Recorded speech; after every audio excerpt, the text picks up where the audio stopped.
Ja, men Iran är som de flesta tittare vet, det är ett shia-muslimskt land. Och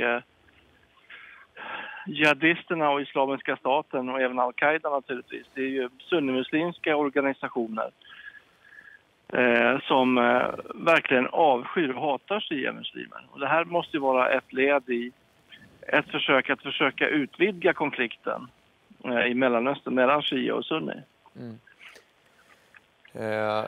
IS tog ju tidigt på sig terrordådet och det verkar ju enligt dig då, Hans, som att det finns ett motiv till det. Å andra sidan har vi fått lära oss att vi inte alltid ska lita på IS när man går ut med sådana uppgifter.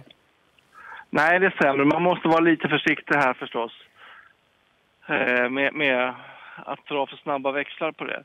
Det som är intressant här är just det som du tog upp, att det här sker i Iran och det tycks vara två olika attacker med flera gärningsmän inblandade. Och det är ett tecken på en viss grad av sofistikering i alla fall.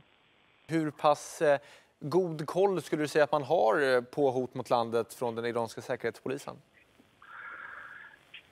Jo, Iran är känd från en ganska stark säkerhetsapparat, så att det är nog inte helt okomplicerat att genomföra den här typen av operation i ett land som Iran. Det kräver som sagt en viss grad av sofistikering för att lyckas genomföra det. Och storleken på det här dådet är också vad det verkar väldigt stor. En attack som måste ha varit planerad, va? Ja, absolut. Det måste ha varit. Sen kan man diskutera hur pass många personer som har varit inblandade och graden av ekonomi bakom det hela. Men det här måste ju rimligtvis ha planerats under viss tid. Iran är delaktiga i kampen mot IS. Det är ett shia-dominerat land. Av alla de måltavlor som IS har, hur högt hamnar Iran skulle du säga?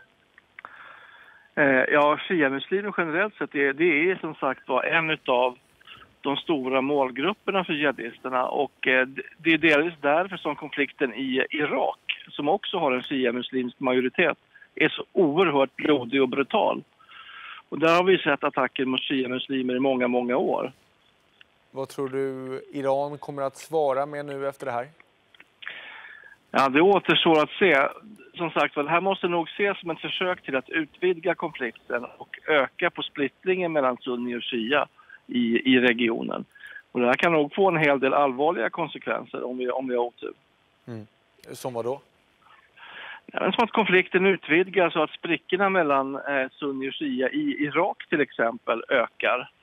Eftersom det finns en viss risk för att shia-muslimer genomför repressalier mot oskyldiga sunnimuslimer i Irak till exempel. Och det skulle i sin tur kunna ge IS ett visst andrum kanske teoretiskt sett. Men det återstår att se. Kan det här vara en start på någonting vi kommer att få se mer frekvent i Iran, tror du? Det är alldeles för tidigt att uttala sig om det. Utan där måste tiden få gå lite grann innan vi ser. Det beror helt och hållet på hur pass mycket resurser de här förövarna har i sitt nätverk. Vi får också rapporter om att det pågår en gisslansituation i parlamentsbyggnaden, Hans. Om det nu är IS, varför tror du att man har tagit gisslan? Det är ju inte någonting de brukar ägna sig åt. Men det finns en viss taktik, och det här har vi sett förut faktiskt. Vi har sett det i Paris och vi har också sett i det indiska parlamentet i början av seklet, precis efter 11 september 2001.